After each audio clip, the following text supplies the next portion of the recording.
हाँ, यस। तो अब तक जो कुछ भी हमने देखा दैट इज़ इंट्रोडक्शन पार्ट।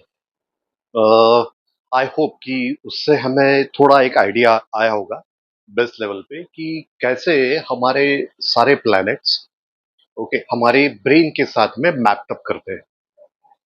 तो सबसे ज़्यादा इम्पोर्टेंस जिस चीज़ को हमारे इस डिस्कशन में मैं दे रहा हूँ, वो उस चीज़ को दे रहा हूँ अपने कर्मों को। मतलब हम जो काम करते हैं डेली में उन चीज़ों को। अब काम करने से मेरा कहने का पॉइंट ये है वो भी काम जो हम सोचते हैं लेकिन करते नहीं। तो सोचना भी अपने आप में एक कर्म है। हुँ? जिन्होंने थोड़ा गीता का अध्ययन किया है, उन्हें कर्मों किस-किस तरह के कर्म होते हैं, वो कैसे-कैसे डिफाइंड है, it is very well defined in Gita. अगर आपको मौका मिले तो ज़रूर उसे पढ़िए। और अगर इन केस आप ये चाहते हो कि हम स्पेसिफिकली गीता पे कोई डिस्कशन करें, भगवत गीता पे, राइट? तो वो भी आप मुझे कमेंट्स करके प्लीज़ बताना। तो हम किसी अलग सेक्शन में उसे कवर अप करने का ट्राई करेंगे। उसकी समराइज़्ड जो भी कंक्लूजन्स है, उसे हम लेने का ट्राई करते हैं। ओके, अब फिलहाल हमारा टॉपिक जो है वो प्लैनेटरी पोज़ीशंस, भाव, भाव का मतलब होता है कुंडली में जो भाव होते हैं वो, और इन सब के साथ में हमारे मन का connection. Okay, means how all of this planet, this Kundali positions and everything is get mapped with your thought process. आपकी एक थॉट प्रोसेस होती है, हम सबके एक एक जो भी थॉट प्रोसेस होती है उसके साथ में इसका मैपअप हम किस तरह से करें और कैसे इसको समझकर हम चीजों को हमारी लाइफ में इनहेंस्ड करें, कैसे इन सारे प्लैनेट को हम पोजीशन वाइज इसको हमारे फेवर में काम करने के लिए लगाए। तो जैसे मैंने अभी कहा था, कर्मों का सबसे ज्यादा इंपॉर्टेंस होता है। कर्म वो भी जो हम सोचते हैं, क्योंकि उसका डायरेक्ट जो इम्पैक्ट है वो हमारे पर्सनैलिटी पे होता है। फॉर एग्जाम्पल, कोई छोटा बच्चा है, वो ये सोचता है कि मैं बड़े बनने के बाद मिलीनियर बनूंगा, या मुझे जिंदगी में ये एम्बिशंस पूरे करनी है, राइट? तो सबसे पहले ये जो थॉट है वो कहाँ जनरेट हुआ? उसके मन में जनरेट हुआ। तो शुरुआत कहां से हुई? हमारे उस कर्म से, उसे भी हम कर्म कहेंगे। किस प्रोसेस को हम कर्म कह रहे हैं? हमारी उस सोच को। अगर सोच ही नहीं होगी, ठीक है ना, तो उसकी पूरी बाकी की जो जर्नी है ये सब करने की, वो किस तरह से पूरी होगी? यस। अब कई बार क्या होता है कि वो ये नहीं सोचता कि वो यहां इतने हाइट तक जाएगा। कई बार वो सिर्फ इतना सोचता है कि मुझे कुछ करना है। देयर इज अ पॉसिबिलिटी कि it is not well defined कि उसे करना क्या है, कैसे करना है, वगैरह वगैरह। ठीक है। और होता यह है कि अगर वो वेल डिफाइन कर भी ले, वो अचीव कर भी ले अपनी चीजों को, बाद में ये पता चलता है कि जितना उसने उसने सोचा था, शायद उससे भी कई गुना ज्यादा उसे मिला है। इसलिए कई बार सक्सेसफुल लोगों के इंटरव्यू में आपने ये सुना होगा कहते हुए कि हाँ, मैंने सोचा तो था ये करना, ये अचीव भी हुआ, लेकिन यहां तक अचीव होगा शायद ये नहीं सोचा था।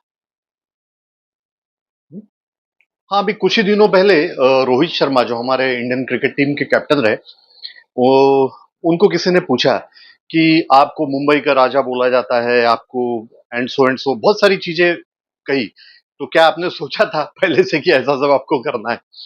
बड़ा ओबियस आंसर था रोहित शर्मा का उस समय पे कि नहीं, ये सब कौन सोचता है? ये सब नहीं कोई सोचता। वो सोचता कैसे है? सिर्फ अपने कर्मों के बारे में। तो जितने भी आप सक्सेसफुल लोग आप देखोगे ना, उन्होंने अपने आप को हमेशा इंप्रूव करने की कोशिश में ज्यादा ध्यान दिया है, ज्यादा फोकस किया हुआ है। हाँ, उन्होंने ये जरूर सोचा कि मुझे अचीव करना है। क्या अचीव करना है ये भी सोच लिया। ठीक है ना? कैसे अचीव करना है, इस कैसे का जवाब आता है आपके कर्मों में। अब कर्म कौन सा? कर्म का मतलब क्या हुआ? जो एक्टिविटी जो हम सोचेंगे और बाद में उससे प्रैक्टिकली इंप्लीमेंट करेंगे।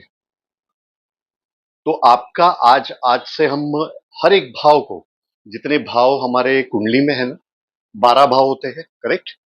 तो इन 12 भाव को एक एक करके वन बाय वन स्टडी करने की कोशिश करते हैं, उनके उन्हें समझने की कोशिश करते हैं। ठीक है। और उन्हें समझकर हम अपनी ही कुंडली जब ओपन अप करेंगे, तब हमें यह ध्यान में आएगा कि हमें अपने लाइफ में किस तरीके से, किस मेथड से ठीक है ना, which method we should follow to get your predefined goal. जो भी गोल आपने डिसाइड किए हैं, अगर नहीं किए हैं तो मेरा ये कहना है बिल्कुल उससे सबसे पहले गोल कौन से होने चाहिए अपनी जिंदगी के, उसे बनाना आप शुरू कर दें। ठीक है, how to let's say create a goal in a life, ये एक अपने आप में फिर से एक बड़ा टॉपिक होगा। आई होप कि हमारे इस डिस्कशन के बाद में शायद आपको ये ध्यान में भी आ जाए कि गोल को किस तरह से बनाया जाता है। ठीक है, तो हम बात करते हैं प्रथम भाव पे। तो आज से हम शुरुआत करेंगे हमारे फर्स्ट भाव के साथ में। तो पहला भाव जिसके बारे में हमने लास्ट टाइम भी हमने डिस्कस किया था वो ये था कि वो आप स्वयं हो, आप खुद हो, आपकी फिजिकल बॉडी, आपका कैरेक्टरिस्टिक, ये सब कुछ डिफाइन किया जाता है पहले भाव से।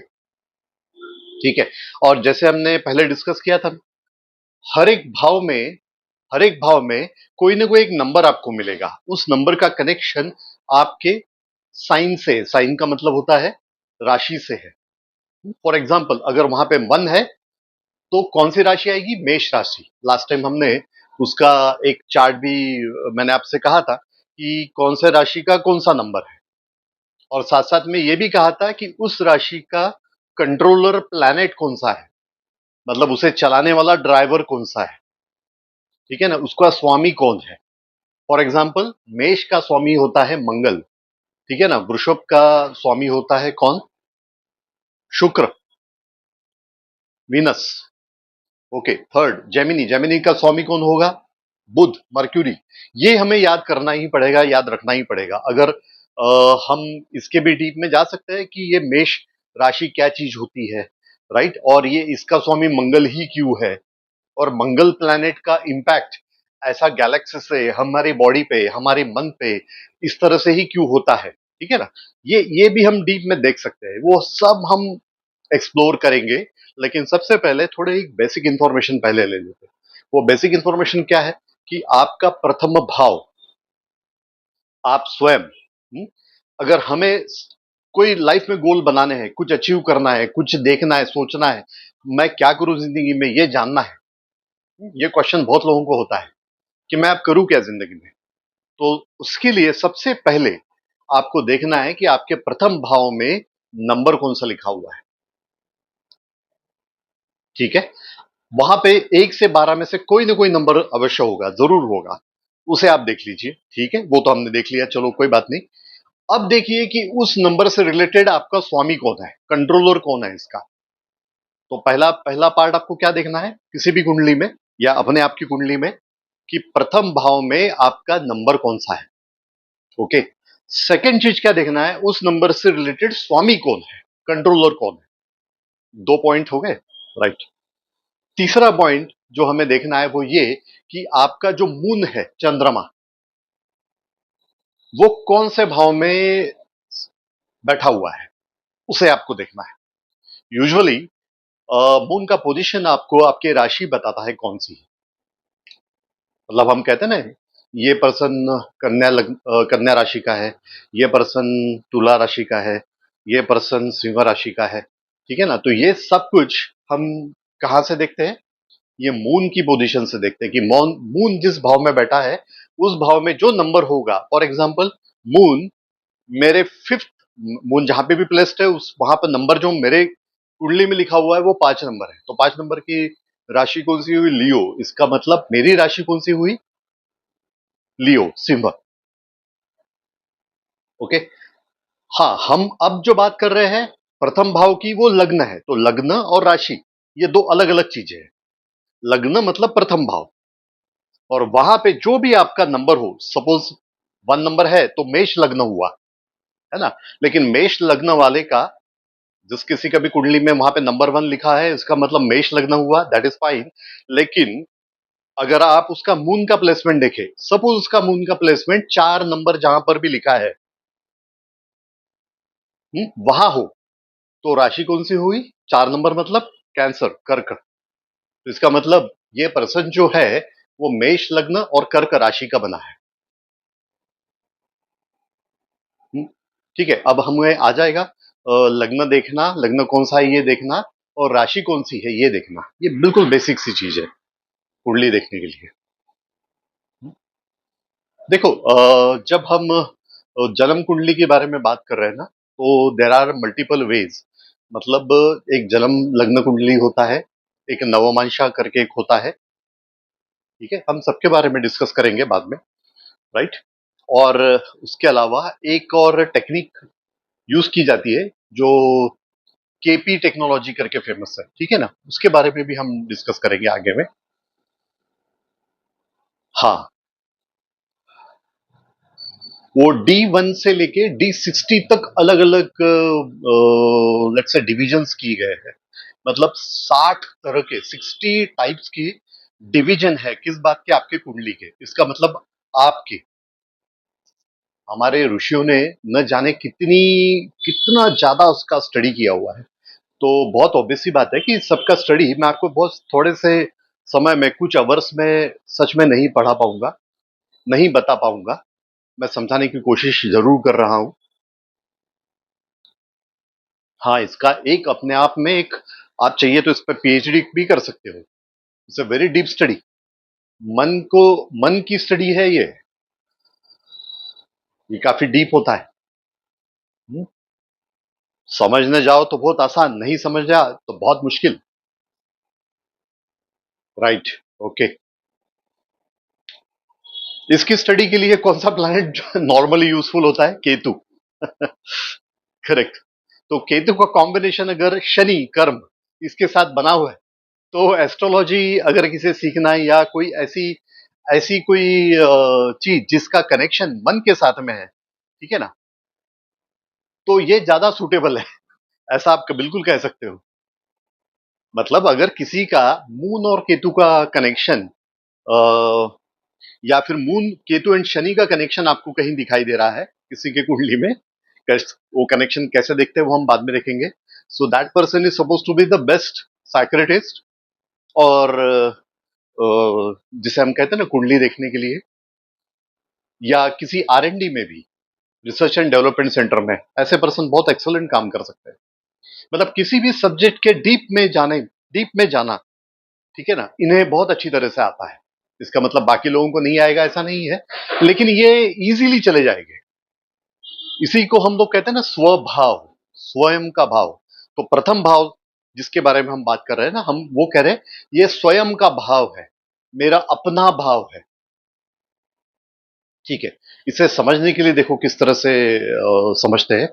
देखो, हर भाव के एकदम डायगोनली 180 डिग्री अपोजिट में एक और भाव होता है। फॉर एग्जाम्पल, भाव नंबर 1 के सामने में भाव नंबर 7 है। हाँ, 1 के सामने में 7 है। इसका क्या मतलब हुआ कि ये 1 नंबर का जो भाव है वो 7 नंबर के साथ में बैलेंस किया हुआ है।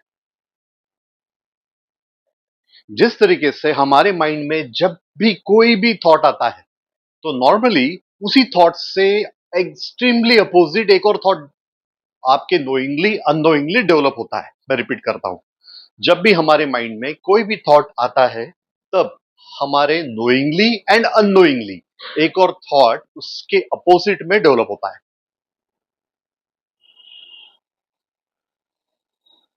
हुँ? जब जब जब हमारे माइंड में कोई दूसरा थॉट डेवलप नहीं हो रहा है, अननोइंगली भी, तब हम बिल्कुल कंफर्म फर्म होते हैं कि हमें करना क्या है। फॉर एग्जाम्पल, मुझे भूख लगी है, ये एक थॉट है। भूख सच में लगी हुई है, लेकिन ये थॉट डेवलप हुआ है, ठीक है, ब्रेन को मैसेज मिला है कि आपको भूख लगी है। एट द सेम टाइम उसके अपोजिट में एक और थॉट डेवलप अगर होता है कि नहीं, अभी जो मुझे भूख लगी है वो फॉल्स भूख है। फॉल्स भूख मतलब अरे जरूरत तो नहीं है बॉडी को एक्चुअल में, राइट, फिर भी मुझे खाना है। ठीक है, ये अगर थॉट अगर आपका डेवलप होता है, तो ये अच्छी बात है। मतलब हम फिर सोचने पे मजबूर हो जाएगा, हमारा मून सोचने पे मन, या हमारा मून सोचने पे मजबूर हो जाएगा। किस बात के लिए?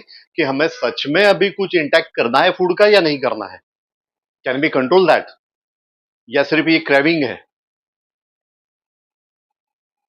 ठीक है, तो ये मैंने आपको पॉजिटिव सेंस में बताया, ये नेगेटिव सेंस में भी हो सकता है। तो इसी तरीके से कुंडली में हमेशा अपोजिट में एक और आपका भाव दिया हुआ है, तो आपका ये स्वभाव है ना, तो भाव नंबर 1 स्वभाव है, तो भाव नंबर 7 पता है क्या है? आपके अपोजिट में जो है उसका भाव है। पॉसिबली हम एक साथ दो भाव की स्टडी करेंगे। तो नॉर्मली कहा जाता है कि अगर आप मेल हो तो ये आपके वाइफ का मतलब आपके फीमेल का, आपकी जिसके साथ शादी हो रही है, होने वाली है, हो गई है, उनका भाव माना जाता है। तो ये सिर्फ आपके पार्टनर का ही भाव नहीं होता है, तो आपके अपोजिट में आने वाले हर एक इंसान का वो भाव होता है। अपोजिट का मतलब ये होता है कि फॉर एग्जांपल आप कोई बिजनेस कर रहे हो तो आपके जो कस्टमर्स है they are on the other side, ठीक है? तो वो कहां से हम उसे रीड कर सकते हैं? भाव नंबर 7 से। इसका मतलब आपका मन जो है वो आपके कस्टमर के प्रति किस तरीके से सोचेगा, वो उस भाव से पता चलेगा। आपके वाइफ या आपके हस्बैंड के प्रति किस तरीके से सोचेगा वो यहां से पता चलेगा। कहां से? भाव नंबर 7 से, 7वें भाव से। देखो, नंबरिंग आपका कुछ भी हो सकता है। फॉर एग्जाम्पल मेरे प्रथम भाव में जो पहला भाव है वो, वहां नंबर सपोज 2 है, ठीक है? वहां 2 है, तो 7वें भाव में नंबर कौन सा आएगा? 12 नंबर आएगा। चेक कर लो। 2 3 4 5 6 7 8। चेक करो कितना आता है तो टोटल। अगर प्रथम भाव में 5 है मान लेते, तो हाँ, प्रथम भाव में 5 है, तो आपके 7वें भाव में 11 नंबर आएगा। Right, okay. प्रथम भाव में 1 है, तो आपके 7वें भाव में भी 7 ही आएगा नंबर, मतलब 7वीं राशि आएगी। 7वीं राशि का मतलब होता है तुला राशि आएगी। अगर 2 है तो यहाँ पे 8 आएगा। मैंने तभी गलती से 12 बोल दिया था, 8 आएगा। 8 का मतलब क्या होगा? स्कॉर्पियो, वृश्चिक राशि आएगी। ओके, ठीक है ना? उसी तरीके से अगर भाव नंबर 2 को देखेंगे, तो भाव नंबर 2 के एकदम अपोजिट में फिर कौन सा भाव आएगा? 8, 8 नंबर का। 3 के अपोजिट में कौन सा आएगा? 9 नंबर का। ओके। 4 के अपोजिट में कौन सा आएगा? 10 नंबर का। 5 के अपोजिट में कौन सा आएगा? 11 नंबर का। एंड 6 के अपोजिट में कौन सा आएगा भाव? 12, 12वां भाव। और आप इसको वाइस वर्सा भी कह सकते हो, ये इस तरह से भी चलेगा। तो ये सारे भाव क्या है? हमारे मन में उठने वाले विचार, हमारे थॉट प्रोसेस को इंपैक्ट करने वाले, हमारे ओवरऑल पर्सनैलिटी को इंपैक्ट करने वाले विचार, ठीक। अब जैसे हमने कहा था, मुझे 3 बातें पहले देखनी है कि मेरी प्रथम भाव में राशि कौन सी है, कौन सा लग्न है वो पता चलेगा जिससे। ओके। सेकंड, क्या उस राशि का, उस लग्न का स्वामी जो कोई है वो कौन से भाव में है? फॉर एग्जाम्पल वहां अगर नंबर 1 लिखा हुआ है तो ये मेष राशि हुई। मेष राशि का स्वामी ये होता है मंगल। ये सपोज भाव नंबर 2 में बैठा हुआ है।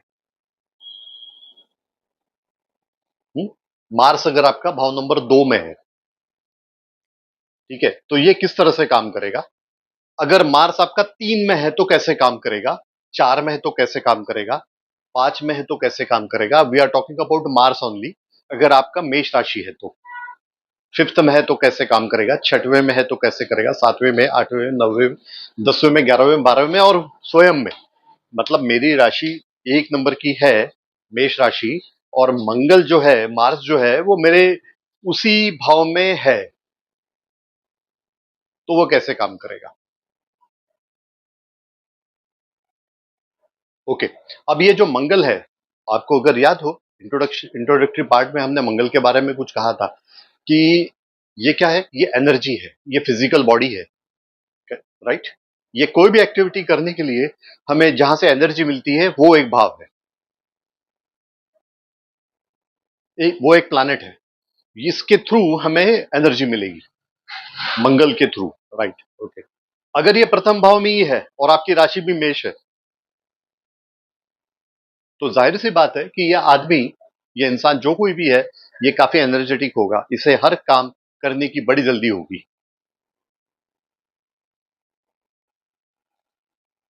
हाँ, इसलिए मंगल ये प्लैनेट जब कभी, ठीक है, शनि की राशि में होता है, या शनि प्लैनेट जब कभी मंगल की राशि में होगा, वाइस वर्सा बोल रहा हूं ना, तब ये अनकंफर्टेबल हो जाते हैं थोड़े। फॉर एग्जाम्पल सिंह लग्न की कुंडली में, आप चाहिए तो लिख लो, सिंह लग्न की कुंडली में, सिंह लग्न की कुंडली का मतलब क्या हुआ? प्रथम भाव में 5 नंबर लिखा हुआ है। ओके, प्रथम भाव में 5 नंबर लिखा हुआ है। ओके, हाँ, तो इसका मतलब 1 नंबर कहाँ आएगा? 1 नंबर लिखा हुआ 90वें भाव में आएगा, चेक करना। ओके, अब वहां अगर शनि प्लेस्ड है, या 4 नंबर के भाव में, 4 नंबर के भाव में 8 नंबर आएगा। मैं सिंह लग्न के बारे में बात कर रहा हूं। तो 5 वहां से शुरुआत होती है। पहले भाव में 5 लिखा होगा, दूसरे भाव में 6 लिखा होगा, तीसरे भाव में 7 लिखा होगा, चौथे भाव में 8 लिखा होगा, राइट। और वहां अगर शनि प्लेस्ड है, सपोज, ठीक है, या फिर और कौन सा, चौथे के बाद में 5वें भाव में 9 लिखा होगा। ओके, छठवें भाव में 10 लिखा होगा, 10। 11वें भाव में 11 लिखा होगा। 12वें भाव में 12 लिखा होगा, सॉरी 12वें नहीं, उसके 8वें भाव में 12 लिखा होगा, और 90वें भाव में 1 लिखा होगा। और अगर शनि महाराज ये इनके एक मतलब 90वें भाव में या फिर चौथे भाव में अगर बैठे हैं, एज बिकॉज ये मंगल की राशि है दोनों भी, मतलब इनका स्वामी मंगल है। एक नंबर 1 मतलब मेष राशि, उसका स्वामी कौन है? मंगल। और वहां अगर शनि प्लैनेट बैठा हुआ है तो ये थोड़ा अनकंफर्टेबल हो जाएगा। मतलब एग्जाम्पल के लिए लेते हैं कि प्रथम भाव में अगर नंबर 1 है और वहां शनि प्लेस्ड है, प्रथम भाव मतलब मेष राशि, मेष लग्न हुआ, और वहीं पे शनि भी प्लेस्ड है, तो इस इंसान का जो नेचर है वो किस तरह से होगा देखना। ये अनकंफर्टेबल है शनि महाराज यहां पर। शनि महाराज किस तरह के प्लैनेट है? कर्मों के कारक, हमने कहा कहा था पहले, है ना। मतलब जो भी एक्टिविटी हम करते हैं, शनि उसे रिप्रेजेंट करते हैं। मतलब ये इंसान क्या होगा? हर काम को डिले करेगा। आप चाहिए तो लिख लो एज ए नोट, हर काम को निगेटिवली शनि अगर यहां चलता है तो कैसे होगा? हर काम को ये इंसान डिले करेगा, इसमें लेजीनेस होने का बहुत ज्यादा चांस है। हर काम को सोचेगा बहुत लेकिन करेगा बहुत कम।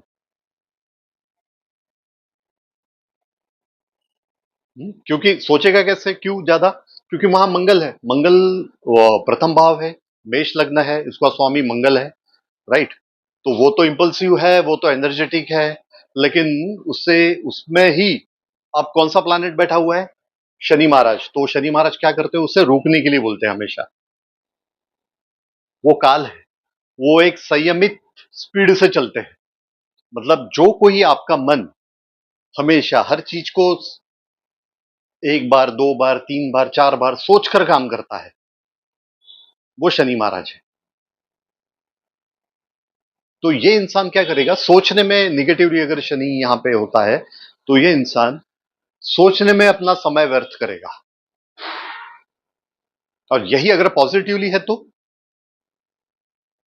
तो ये इंसान बहुत ज्यादा प्लानिंग के साथ अपने हर काम को पेशेंस के साथ अच्छे से पूरा करेगा। इसके किए हुए कामों में आप गलतियां निकाल नहीं पाओगे, क्योंकि एनर्जी को अब किसका सपोर्ट मिला हुआ है? कंट्रोल का। शनि महाराज कंट्रोल भी है, ठीक है। अगर ये पॉजिटिव है तो, अब ये पॉजिटिव है या निगेटिव है ये हमें कैसे पता चलेगा? आप उस इंसान से बातें करें, ठीक है, आपको ध्यान में आ जाएगा, आपको ये ध्यान में आ जाएगा कि इसके सोचने का मेथड कैसा है। होगा ये कि आपके पास इंसान तो तब आएगा ना जब उससे कोई प्रॉब्लम है, ठीक है, लेकिन आपको क्या समझना है, आपको समझना क्या है कि इसका बेसिक नेचर कैसा है। भले ही वो आज प्रॉब्लम में हो, भले वो परेशानी में हो, राइट, लेकिन इसके बेसिक स्वभाव में आपको वो कैसे समझ में आएगा। आप मून को स्टडी कर कीजिए सबसे पहले, साथ साथ में इसके। अब देखिए, अगर इसका मून 4 नंबर की राशि में है, तो कर्क राशि में है, तो ऑब्वियसली ये बहुत ज्यादा इमोशनल होकर बहुत सारे डिसीजंस लेता है। मतलब इसकी इमोशनल हेल्थ में कहीं ना कहीं कुछ तो प्रॉब्लम है, इसलिए ये प्रॉब्लम में आया हुआ, इसलिए ये बहुत समझदारी से डिसीजन नहीं ले पाता है, प्रैक्टिकल डिसीजन हम कहेंगे। देखो कॉम्बिनेशन कैसे हुआ है, प्रथम भाव में नंबर 1 है और वहां कौन बैठे हैं, शनि महाराज बैठे हुए हैं। ओके, अब ये इंसान मुसीबत में है, प्रॉब्लम में है, वो प्रॉब्लम उससे उसकी फाइनेंशियल हो सकती है, रिलेशनशिप की हो सकती है, करियर से रिलेटेड हो सकती है, ठीक है ना, किसी भी तरह की प्रॉब्लम हो सकती है। वो आपके पास आया है गाइडेंस लेने के लिए, या आपके कोई अच्छे मित्र है, आप उन्हें प्रॉब्लम में देख रहे हो इस तरह से, तो आपको जानना क्या है, मून कहाँ प्लेस्ड है इनका। जब आपने मून को देखा तो मून को शायद आपने देखा है, मान के चलिए एग्जाम्पल के तौर पे, कि वो 4 नंबर की राशि में है, वो भाव कोई भी हो, मून वहां है। इसका मतलब क्या हो रहा है कि अब ये इंसान इमोशनली ही डिसीजन लिए जा रहा है। तो आपको उससे क्या समझाना होगा, क्या बताना होगा, आपको उसके इमोशनल हेल्थ पे वर्कआउट आपको करना होगा। तो जैसे मैंने पहले भी कहा था, तो इसके कई सारे उपाय भी होते हैं, ठीक है ना। दूध का दान दान करे, मून को स्ट्रांग करे, मोती पहने, शनि शनि के लिए भी उपाय करे, जरूर, जैसे पहले भी कहा था, उपाय जरूर करे। शनि भगवान को तेल चढ़ाए, दिया पीपल के पेड़ के नीचे लगाए, हम्म? ओम शम शनिश्चाय नमः ये जप करे, ठीक है ना। लेकिन साथ साथ में लेकिन साथ साथ में क्या करे, अपनी इमोशनल हेल्थ पे काम करे। किस तरह से, इमोशनल हेल्थ पे काम करने के लिए आपको उसको सबसे पहले सिखाना होगा हाउ टू डिटैच। डिटैचमेंट को बढ़ाए, डिटैचमेंट को बढ़ाने का मतलब होता है प्यार को बढ़ाए, प्यार को बढ़ाने का मतलब होता है प्रैक्टिकली सोचे, प्रैक्टिकली सोचने का मतलब होता है कि कौन से चीज की प्रैक्टिकली जरूरत है अपने आप को या अपने साथ वालों को, वो देखे और वो चीज करे।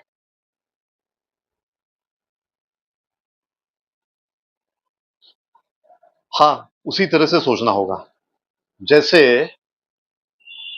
माता होती है ना, तो माता नॉर्मली क्या करते हैं, उन्हें बड़ा प्यार होता है अपने बच्चों से, हर माता को होता है, ठीक है। इसलिए वो क्या करते हैं, वो फीडिंग जो होता है ना खाने का, वो एक्स्ट्रा करते हैं कई बार। ये खा लो, ये खा लो, ये भी खा लो, वो भी खा लो, बहुत सारी ऑयली जो चीजें हैं, बहुत सारी फैटी जो चीजें हैं, प्यार की वजह से। और उसे उसने अगर कम खाया तो उसे बड़ा दुख होने लगता है, इतना दुख होता है कि आंखों से आंसू निकलने शुरू हो जाते हैं, लगता है कि उसका बच्चा तो न जाने कितना भूखा है बेचारा। और वही बच्चा अगर शादीशुदा भी है ना, तो फिर तो मैं क्या कहूँ आगे। ये भी हो सकता है कि बहू तो कुछ नहीं, ध्यान नहीं दे रही मेरे बच्चे पे। एनीवे, तो ये क्या हुआ, ये एक्सेस अमाउंट ऑफ प्यार हुआ, अटैचमेंट वाला प्यार हुआ। आपको उन्हें क्या सिखाना होगा, आप जब इन्हें खिला पिला रहे हो ना, तो आप जरा इनके बॉडी की तरफ भी ध्यान दीजिए, अपनी भावनाओं को नियंत्रण में रखिए, ठीक है। क्योंकि हमारा यहाँ भारत में प्यार का मतलब होता है ज्यादा खाना। ज्यादा खिलाना या ज्यादा खाना। मैं एग्जाम्पल के तौर पे बता रहा हूँ ताकि ये समझे, ये रिलेशन आपको ध्यान में आ जाए। एक्सेस अमाउंट ऑफ लव और डिटैच होके प्यार करना, राइट। ये इंसान अगर ये इस तरह से थोड़ा अपने हर डिसीजन में सोचना शुरू करे, तो इससे जरूर जरूर जरूर फायदा होगा। साथ साथ में उससे क्या करना होगा, हर चीज को हर चीज को करने से पहले उस चीज के जो एक्सपर्ट है, बड़े हैं, एक्सपीरियंस लोग हैं, उनकी सलाह जरूर ले। फॉर एग्जाम्पल, मैंने क्यों कहा बड़े और एक्सपीरियंस, क्योंकि शनि महाराज है। शनि महाराज क्या क्या शो करते हैं? शनि महाराज मैच्योरिटी शो करते हैं, पॉजिटिव शनि महाराज। ओके, शनि महाराज क्या शो करते हैं? एक्सपीरियंस शो करते हैं। तो अगर उसे फाइनेंशियली कोई तकलीफ है, तो फाइनेंशियल चीजों में जो लोग एक्सपर्ट है, आप उनसे सलाह लीजिए, लेकिन वो सीनियर होने चाहिए, आपके दोस्त नहीं, आपके बराबरी वाले नहीं, सीनियर होने चाहिए उम्र में भी। हाँ, हाँ, कई बार ये होता है ना कि किसी किसी की ना उम्र कम होती है, लेकिन एक होता है मेंटल एज, एक होता है physical age. So I am talking about both. ठीक है, वो आपको समझ में आना चाहिए कि किससे सलाह लेनी है। अगर करियर से रिलेटेड इशू है और फाइनेंस से रिलेटेड, दोनों से रिलेटेड इशू है, तो फिर क्या करें? सिर्फ यूट्यूब ना देखे, फिर क्या करें? फिर आप जाके ऐसे लोगों से सलाह लें। ठीक है, और अगर ऐसे कोई लोग आसपास आपको नहीं दिखाई दे रहे, फॉर एग्जाम्पल, ठीक है ना, तो फिर क्या करें? फिर खुद को थोड़ा सा एनालिसिस करें, खुद का एनालिसिस करें कि कौन सी ऐसी चीजें हैं जो हमें पसंद आती है, करने में हमें अच्छा लगता है, क्या उसका रिलेशन हमारे हम करियर के साथ कर सकते हैं? उसे मैप करने की कोशिश कीजिए। अगर ये भी नहीं कर पा रहे हो, तो फिर मंदिर में जाइए, शांति से बैठिए, भगवान के सामने फोकस कीजिए और अपनी सारी प्रॉब्लम्स उन्हें बताइए। जब आप मन के द्वार को मंदिर में जाके इस तरह से इंटरेक्ट करोगे, आपके मन के द्वार को आप ओपन करोगे, तो आपका आपका मन, मतलब अपना भगवान, ये आपको हर चीज जरूर जरूर जरूर बताएगा, इंडिकेट करेगा। अब उस वो चीज को समझने के बाद में कई बार क्या होता है, हमें ध्यान में आ रहा है कि हमें हमारा करियर अच्छा करने के लिए, अब शायद मैं इंजीनियर हूं, लेकिन शायद होटल लाइन मेरे लिए बड़ी अच्छी थी, मुझे खाना बनाना, खाना सर्व करना, ये सब मुझे बहुत अच्छा लगता है, एग्जाम्पल के तौर पे बता रहा हूं। तो ये करने की हिम्मत भी होनी चाहिए, क्योंकि ऑल ऑफ अ सडन आप सब कुछ छोड़कर, एक ट्रैक छोड़कर दूसरे ट्रैक पे जाने की सोच रहे हो। ठीक है, तो उसके इफ एंड बट्स होते हैं, प्लस माइनस होते हैं, ये सबका भी एनालिसिस आपको डिटैच होके सोचना होगा। तो मंत्रों के जाप से, उपाय से ना आपको एक ताकत मिलेगी ये सब सोचने की, करने की। ठीक है, और आपका जो माइंड है वो पॉजिटिव एनर्जी से भर जाएगा। आपको ये रियलाइज हो सकता है उसके बाद में, और होगा ही, कि you can do that.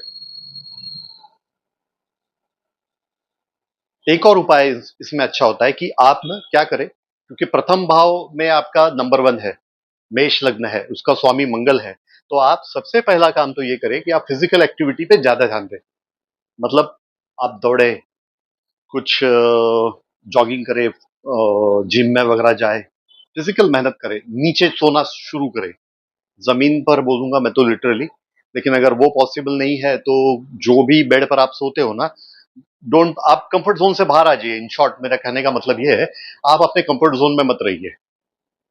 In fact ये उपाय तो हर हर एक किसी के लिए लागू होता है, लेकिन इनके लिए थोड़ा ज्यादा। कहा जाता है ना, शनि शनि महाराज को लग्जरी पसंद नहीं, मतलब क्या होता है, आप कंफर्ट जोन पसंद नहीं। कंफर्ट जोन पसंद नहीं का क्या मतलब होता है? इसका पॉइंट ये होता है कि आप नई नई चीजों को एक्सप्लोर करें, आप समझे चीजों को, देखें, उसी को कंफर्ट जोन से बाहर आना कहते हैं। मतलब नहीं, मैं तो एक पर्टिकुलर चीज में बहुत कंफर्टेबल हूँ, मतलब मैं मेरे घर में रहता हूँ, ठीक है, मेरा होम टाउन ये है। अब यहाँ पे कैसा है, मेरे दोस्त लोग हैं, मेरे रिश्तेदार भी यही है, हमारा यहाँ पे मिलना जुलना होता है, we are comfortable in to it. मैं यहाँ पर क्या, थोड़े कम भी पैसे मिले या मेरे जो भी एम्बिशन है उसको बाजू में छोड़ो, मैं यहाँ पे कंफर्टेबल हूँ, मैं चला लूंगा, मैं हैप्पी हूँ। ये सोच कुछ गलत नहीं है, मैं ये नहीं कहूंगा ये सोच गलत है, राइट। लेकिन लेकिन आपको रियल हैप्पीनेस, अगर आपका मेष लग्न है और शनि महाराज का इंपैक्ट है, ऐसा कुछ है, तो ये जरूर होगा कि मैं जरूर कहूंगा कि आप थोड़ा ना अपने पोटेंशियल को दबा रहे हो, बंद कर रहे हो। ठीक है, क्योंकि आपके अंदर में शनि महाराज रूल कर रहे हैं प्रथम स्थान पे, जो कर्मों के कारक है। यस, कर्मों के कारक है, वो प्रथम स्थान पे है। ये बहुत पॉजिटिव बात है। मतलब आप दुनिया के लिए बने हो, आप स्वयं, आप उस शनि को कोई काम करने दे नहीं रहे हो, आप अपने कंफर्ट जोन में इन्वॉल्व हो, बिजी हो। तो ये सब करते हुए भी ना आप एक्चुअल हैप्पीनेस की तरफ शायद कभी जा ना पाओ। इसलिए राशि जो होती है, that is nothing but your environment. तो हर कोई इंसान ना अपने अपने डिफाइंड इन्वायरमेंट में जब जाता है, तब वो हैप्पी होता है, तब जाके वो हैप्पी होता है। तो आपका जो डिफाइंड इन्वायरमेंट है, वो ये कह रहा है कि आपको कंफर्ट जोन से बाहर आना है। ये इंडिकेशन है उस चीज का। मैंने आपको 9 प्लैनेट्स के बारे में बताया था लास्ट टाइम, एक इंट्रोडक्शन दिया था, ठीक है ना। और भी इन सारे प्लैनेट के बारे में हम डिस्कस करेंगे। तो जैसे मैंने कहा था, नंबर 1 जो भाव है, प्रथम भाव जो है, इसके एकदम डायगोनली अपोजिट 180 डिग्री पे 7वां भाव, हर हर भाव के आगे में एक और भाव, जैसे 7 नंबर का इसका, ये बैलेंस करेगा आपकी चीजों को, ठीक है ना। तो आपको अगर इस तरह से काम करने में कोई तकलीफ हो रही है, तो देखिए कि 7 नंबर पे फिर क्या है, मतलब 7वें भाव में क्या है। 7वें भाव का मतलब क्या हुआ, वहां पे ये तुला राशि, तुला राशि का स्वामी कौन है, शुक्र। तो शुक्र की प्लेसमेंट भी देखिए, मून की प्लेसमेंट देखिए, और मंगल की प्लेसमेंट देखिए, वो कहां है।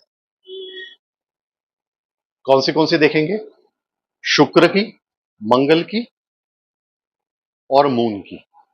वही अगर ये नंबर 2 है, यहां वृषभ लग्न है, टॉरस लग्न है, ठीक है, तो फिर कौन से प्लैनेट की तरफ देखेंगे। टॉरस इंडिकेट किस चीज को करता है,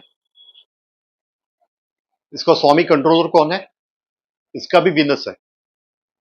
तो विनस कहां प्लेस्ड है वो देखिए, ठीक है, यहां 2 है, तो 7 नंबर में कौन सी राशि होगी, 8, स्कॉर्पियो, मतलब मंगल। तो यहां पर भी शुक्र, मंगल एंड देन मून, तीसरा। मून को आपको देखना ही देखना है, वो कहां प्लेस्ड है, वो मंद आपका, ठीक है। तो मंद कारक, मंद आपको आपका बताएगा कि ये किस तरह से आपको ओवरऑल ऑपरेट करना है। आपके अपोजिट वाला साइन जो है, वो भाव जो है, वो आपको ये बताएगा, साइन नहीं, भाव आपको ये बताएगा कि आपके इस भाव को, मतलब जिस भाव को आप करेक्ट करना चाहते हो, उसे बैलेंस कैसे करें। मतलब अगर मुझे 7 नंबर के भाव को अगर बैलेंस करना है, तो मुझे नंबर 1 को देखना होगा। आप इसे हस्बैंड वाइफ करके भी देख सकते हो। नॉर्मली दोनों के बीच में कॉम्पैक्टिबिलिटी कैसे आती है, किस तरह से आएगी कि जो गुण अगर वाइफ में नहीं हो, वो हस्बैंड में हो, और जो गुण हस्बैंड में हो और वो वाइफ में नहीं हो, हाँ, दोनों बैलेंस करके चले, तो फिर वो उनका रिलेशन प्रॉपरली चलेगा। लेकिन होता नॉर्मली क्या है कि दोनों एक दूसरे की क्या करते हैं, गलतियां निकालते हैं। कि मेरे, अगर मान लो हस्बैंड जो है वो काफी बात करने वाला है, वाइफ जो कम बात करने वाली है, तो वाइफ को हमेशा लगेगा कि ही इज मोर टॉकेटिव, मतलब ये बहुत सारी बातें बेफिजूल की कर लेते हैं। और हस्बैंड को लगेगा ये मेरी वाइफ जो है बिल्कुल बात ही नहीं करती। इंस्टेड ऑफ दैट, वो अगर ये देख ले, वाइफ इस तरह से सोचे कि ये बहुत टॉकेटिव है, इनके पास में बहुत नॉलेज है, ठीक है, इनके टॉक को अगर ये इस तरीके से थोड़ा चेंज करे तो ज्यादा बेहतर होगा। और हस्बैंड ये सोचे कि आप भी बिल्कुल जो बात नहीं करती हो, थोड़ी बात आप भी करना सीख ले, अपने भावनाओं को प्रकट करना सीख ले, तो ज्यादा अच्छा हो। इसी को कहते हैं बैलेंसिंग करना। तो प्रथम भाव आप स्वयं हो, आपके फिजिकल बॉडी से रिलेटेड है। आपके फिजिकल बॉडी को अगर मुझे ठीक करना है, तो प्रथम भाव का स्वामी अगर दूसरे भाव में बैठा है, या दूसरे भाव का स्वामी प्रथम भाव में बैठा है, अब ये स्वामी कैसे देखना है, कंट्रोलर कैसे देखना है, वो आप जानते हो। अगर still if you are in confusion ना, तो आप मुझे कमेंट सेक्शन में बताइए, मैं इसे और एक दूसरे तरीके से एक्सप्लेन करने की कोशिश करूंगा।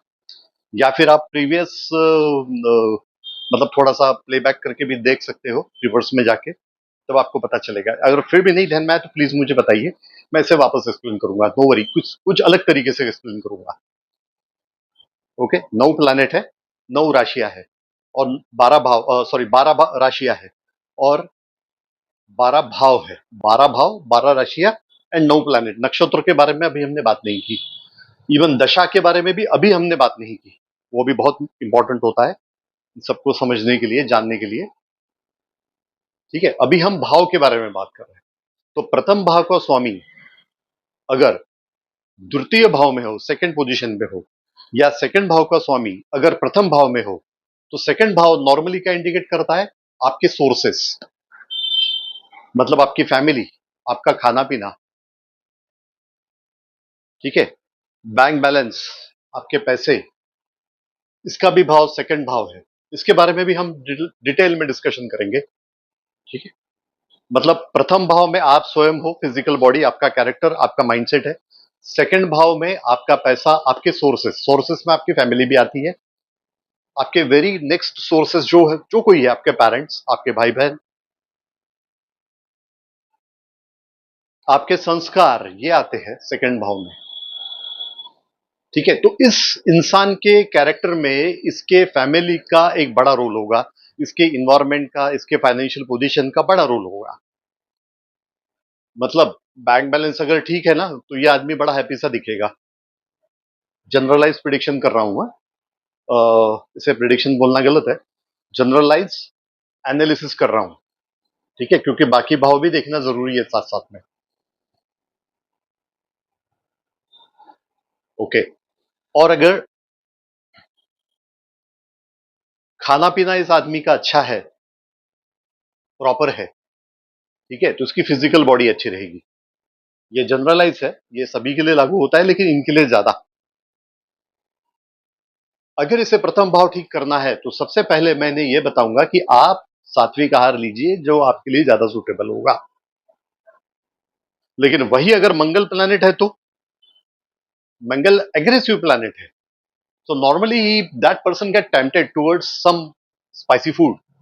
स्पाइसी का मतलब सिर्फ नॉनवेज नहीं होता, वेज में भी स्पाइसी फूड होते हैं। ओके, तो he get tempted towards it, fine. तो अगर ये स्पाइसी फूड का इंटेक करेगा तो इसका असर इसके ओवरऑल पर्सनैलिटी में इमीडिएटली दिखाई देगा।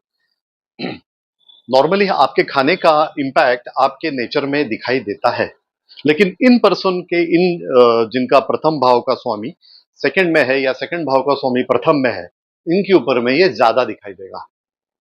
तो इन्हें थोड़ा केयरफुल रहने की जरूरत है। केयरफुल रहने के साथ साथ मैं कहूंगा एक एडवांटेज भी है। कैसा एडवांटेज है? अगर ये सच में एक प्रॉपर डाइट डेली रूटीन में फॉलो करे, राइट, तो एक बहुत अच्छी पर्सनैलिटी के ये ओनर हो सकते हैं। ये है पॉजिटिव सोच इन चीजों की, करेक्ट। अपने बैंक बैलेंस का कंट्रोल हमारे पास में शायद हो न हो, लेकिन हमारे विचारों को कंट्रोल हमारे पास होता है, राइट।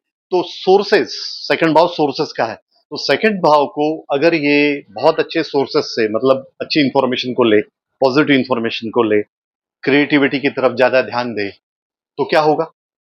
तो इसका इंपैक्ट डायरेक्टली इनके पर्सनैलिटी में आएगा। मतलब पर्सनैलिटी हमेशा हैप्पी दिखेगी आपको।